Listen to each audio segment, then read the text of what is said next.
Container টার্মিনালে বিদেশি operator নিয়োগ ইস্যুতে প্রধানমন্ত্রী তারেক রহমানের সভাপতিত্বে বৈঠক হয়েছে। এছাড়া ফ্যামিলি কার্ড বাস্তবায়নেও অনুষ্ঠিত হয়েছে আন্তঃমন্ত্রণালয় সভা। এসব বিষয়ে আরও জানাতে সচিবালয় থেকে যুক্ত হচ্ছেন হাসিব বিল্লাহ। হাসিব, বৈঠকের কথা বলছিলাম, জানতে চাইছি বৈঠক থেকে নিউমোরিং টার্মিনাল নিয়ে কোনো সিদ্ধান্ত এসছে কিনা, আর ফ্যামিলি কার্ডের বিষয়ে সিদ্ধান্তগুলো কি সেগুলো জানতে চাই।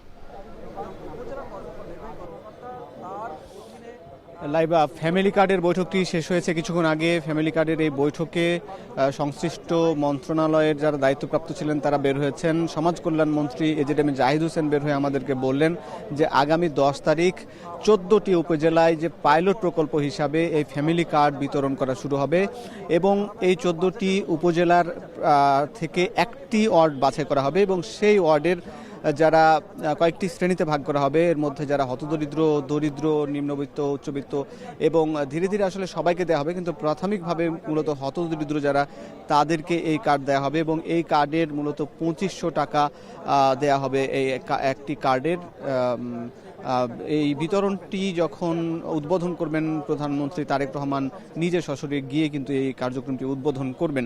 এবং এর আগেও যেহেতু ফ্যামিলি কার্ড সচল রয়েছে, এর আগেও যেহেতু প্রায় 70 লাখের মতন ফ্যামিলি কার্ড চলছে, সেগুলোতে কিন্তু দেখা যায় যে বিভিন্ন সামগ্রী, তেল, ডাল কিংবা চাল, এই সামগ্রীগুলো দেওয়া হয়। কিন্তু এবার কিন্তু দেওয়া হচ্ছে যে ফ্যামিলি কার্ড, এখানে অর্থ বরাদ্দ করা হচ্ছে এবং এখানে মূলত নারীদেরকে প্রাধান্য দেওয়া এবং নারীদেরকে ক্ষমতায়ন করার কিন্তু এর লক্ষ্য। এবং এখন যেহেতু বাজেট হয়ে গেছে, এজন্য অর্থ মন্ত্রণালয় থেকে থোক বরাদ্দ করে এই অর্থটা দেওয়া হবে এবং যদি আগামী বছর থেকে বাজেটের জন্য তখন কিন্তু আলাদাভাবে এটার জন্য আলাদা করে বরাদ্দ করা হবে, এমনটি বলছিলেন এজেডএম জাহিদ হোসেন। এবং পর্যায়ক্রমে তিনি বলছেন যে প্রায় 5 কোটি পরিবার সবাই কিন্তু এই কার্ডের আওতায় আসবে, সবাই এটার সুবিধা পাবে।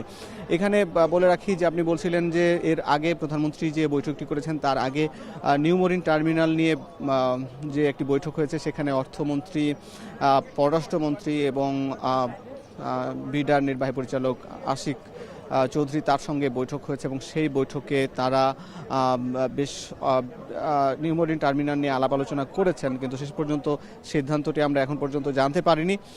এবং যদিও এটি কিন্তু অন্তর্বর্তী সরকার কাতার ভিত্তিক যে প্রতিষ্ঠান, তাকে সেই প্রতিষ্ঠান ডিপি ওয়ার্ল্ডকে দেওয়ার যে উদ্যোগটি নিয়েছিল, সেটি আসলে এখন কোন পর্যায়ে আছে তিনি খোঁজখবর নিয়েছেন এবং নিশ্চয়ই সেটি জানা যাবে। তবে প্রধানমন্ত্রীর আজকের মূলত এই দুটি কর্মসূচি ছিল। তাছাড়া আজকে কিন্তু 6 জন নতুন প্রশাসক সিটি কর্পোরেশনের তারা এই প্রধানমন্ত্রীর সঙ্গে সাক্ষাৎ করেছেন এবং প্রধানমন্ত্রী তাদেরকে জনভোগান্তি দূর করতে নির্দেশ দিয়েছেন। এই ছিল প্রধানমন্ত্রীর আজকের কর্মসূচি। লাইবা,